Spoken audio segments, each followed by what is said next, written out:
लग्नानंतर होईलच प्रेम ह्या मालिकेच्या पुढील भागाच्या प्रोमोमध्ये आपण एकदम रोचक वळण पाहणार आहोत. सीनची सुरुवात होते पार्थ आणि काव्या यांच्या संवादानी. पार्थ काव्याला म्हणतो, काव्या, मला तुमच्याशी थोडं बोलायचं आहे.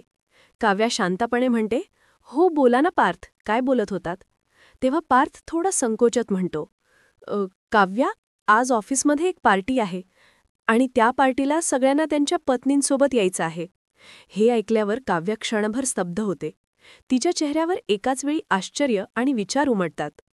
दरम्यान दुसऱ्या बाजूला पिहू नंदिनीला एक गमतीशीर पण अर्थपूर्ण प्रश्न विचारते. वहिनी, 10 कोटींमध्ये किती शून्य असतात?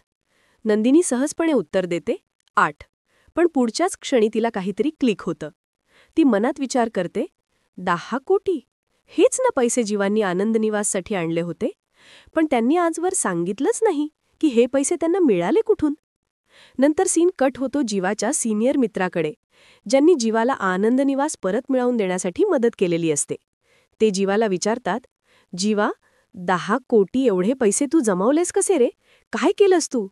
जीवा काही क्षण शांत राहतो आणि मग म्हणतो, अहो, मी सौदा केलाय, गेलेल्या माणसाचा. इतकं बोलून तो थांबतो आणि सगळ्यांचे चेहरे स्तब्ध होतात.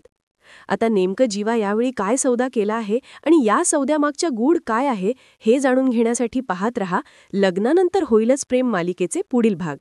तोपर्यंत नमस्कार.